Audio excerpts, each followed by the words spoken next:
So, what is the best thing of being a psychotherapist? Oh, the best thing. The best thing. That's a great question.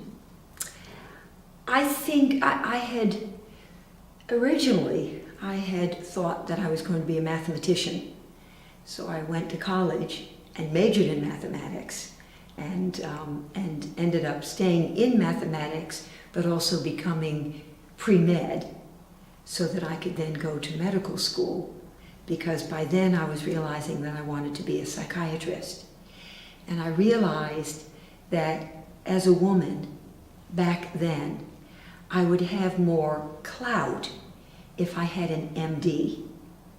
So I decided to go to medical school, but didn't really let people know at the Harvard Medical School that I wanted to be a psychiatrist because it wasn't a terribly respected profession. So I said I wanted to be a neurosurgeon because I figured, that was close enough. So anyway, so I did go to medical school and got some wonderful medical training, which I have been very grateful for, because though I then went on to do my psychiatric training and practiced as a more conventional psychiatrist for a decade or two, over time I returned to my interest in the body and have since become more of an integrative medicine specialist, truly. So what I enjoy about doing this work is that I get to use my head and my heart, and I make a difference. And I can put it also as I get to use the left side of my brain, which is more analytic, and the right side, which is more feelingful. And one of the reasons I decided not to go into mathematics is because it didn't seem to me that were I to be a mathematician, and it was very abstract, theoretical that I was studying, that had much connection to my life. And they were just too separate from each other. But as a psychiatrist and then psychoanalyst, which required years and years more of training, and then as an adult and a child psychiatrist and an adolescent psychiatrist, which also required more years of training, so I could kind of cover all the bases, I feel that I'm really sort of able in my practice to, it impacts how I live, and how I live and the experiences I have living impact how I can be as a psychiatrist and a psychoanalyst and an integrative medicine specialist. So it's very efficient. So I feel that I really have found my calling, and I feel very blessed. I also love to listen to people, and I love to listen to their hearts. And so I get paid to to listen, and sometimes I do it for free, and I love being able to do that because it's something I enjoy doing. Great. And what is the most difficult thing in this? In being a psychiatrist and a therapist?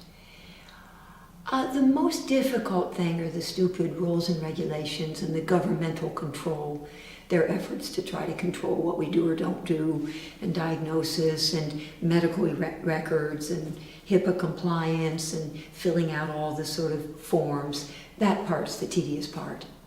But the actual doing of the work, I work with all kinds of patients, from the really quite disturbed, very disturbed, patients who have had previous therapies that didn't work for them. They will often then come to me, so I get some very, very difficult, resistant patients, but there's a freedom in that because I know that so many things have not worked in the past, so that kind of gives me the space and freedom to kind of go for it and do as I will, because, one of my favorite quotes is from Janis Joplin: freedom is just another word for nothing left to lose.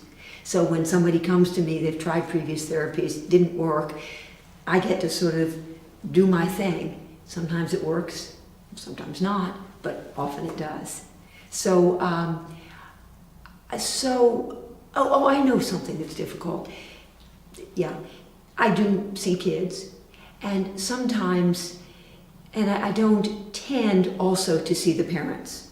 Someone else might well see the parents, a colleague perhaps, but I'll see the child. But sometimes, I'll do my work with my child, but then I send them back to the parental situation, which could be just totally both. I talk about presence of bad, which is trauma and abuse, and absence of good, which is deprivation and neglect. So they go back to those environmental stressors. And so I'm doing my best in the 45 minutes that I have with them once, twice, or 3 times a week. But then they go back to this toxic environment. That is painful. That is hard. Otherwise, and then there's a particular kind of patient whom I don't like working with, and that is sociopaths. I don't do well with sociopaths. So hopefully I can sort of detect early on if they kind of have antisocial or psychopathic tendencies, and then I will sort of bow out, hopefully graciously, but I'll bow out because I don't really like working with them, and I don't think it's fair to them for me to be working with them when from the get-go I don't like them. Mm. So those are the hardest parts of being a therapist. This is the hardest part. Right. Yeah. I see that you enjoy very much your profession. I love what I do. I just think I am so lucky, and I'm so glad I didn't decide to be a mathematician. Although I have to say my grandmother on my mother's side, a woman whom I didn't like very much, but may she rest in peace. But anyway, she was very disappointed when I decided not to go into mathematics and to become a doctor instead. And I just thought that was obnoxious. But anyway, yeah. Thank you very much. Well, my pleasure. My pleasure. Thank you. Thank you.